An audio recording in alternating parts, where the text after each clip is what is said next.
Switching gears again, fire has always been a part of Yellowstone National Park, but how fire is managed has changed. High-tech weather computers, satellite imagery, and aircrafts are now used today to monitor fires in the park. When the park was young, however, locating fire in the park was taken care of by crews and fire towers. We recently got an exclusive look at the history of tools on the mountaintops. In the days before satellite and aircraft, the tops of mountains were the best way to see what was happening in Yellowstone.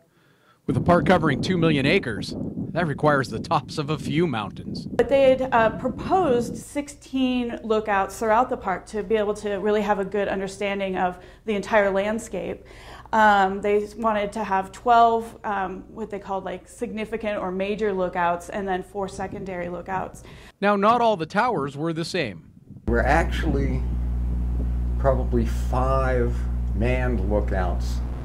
Mount Sheridan, Mount Holmes, the Divide, and Pelican Cone, in addition to this one. The others were used when needed. Staff would go there during peak time and stay for a week.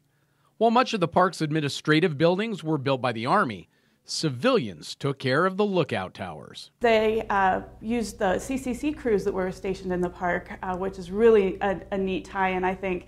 They rebuilt these structures in Mammoth, and then the CCC crews then went out and built trails to the top of these mountains, and then moved the lookout towers to the top of the mountains, which I think is quite a feat. Only Mount Washburn remains as a fire lookout today, though some of the buildings do serve other uses.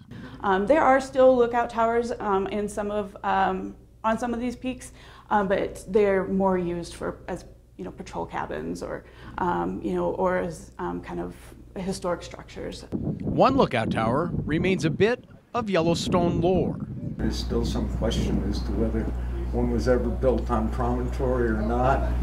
It's in the records, but nobody can find any evidence that it was ever built, so we've had them all over the park. So. While they were once all over the park, only Mount Washburn remains as anything more than an old photograph from the park's early years.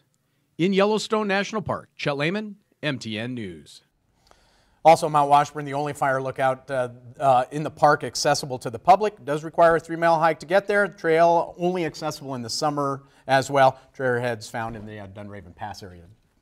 Chittenden Road and Dunraven Pass. I can only imagine how much fun you had doing this story. This was a great story. It was really fun to learn that. You know, I'm a history buff anyway, and spending time in the lookout tower at Mount Washburn with Ed Stark. The interview was shot inside the lookout tower with him. It was a blast. I bet he could tell you stories all afternoon. Oh man, he's got some great stories too. It was fantastic. Thanks to the folks in Yellowstone for opening up their archives, letting us use the pictures, and chatting with us about this cool thing. And letting Chet be the 10-year-old self he is again. Oh, thanks. Yeah, that as well. Yeah. Great story. Very interesting. It is time for a quick break. We're back in just a moment. Stay with us.